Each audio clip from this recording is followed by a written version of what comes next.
জয় মা। কথায় বলে না, জয় কালী কলকাতা ওয়ালি।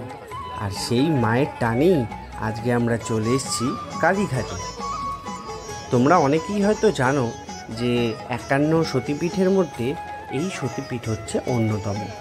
সতী মায়ের ডান পায়ের বুড়ো আঙুল এই কালীঘাটে এসে পড়েছিল, আর তারপর থেকেই এই কালীঘাটে মায়ের আরাধনা হয়ে আসছে।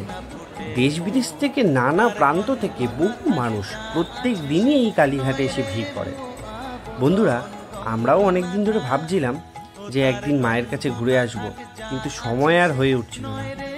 তাই আজকে ভাবলাম, না, যা হয় হবে, আজকে যেতেই হবে। যেমন ভাবা তেমন কাজ। সকাল সকাল তাই আমরা চলে এসেছি সকলে। এসে দেখলাম মন্দির প্রাঙ্গণটা বেশ সাজানো গোছানো এবং অনেক অর্গানাইজড হয়ে গেছে। আগের থেকে কালীঘাট এখন অনেক অর্গানাইজড এবং অনেক সুন্দরভাবে গোছানো। তোমরাও এসে দেখো বন্ধুরা, ভালো লাগবে।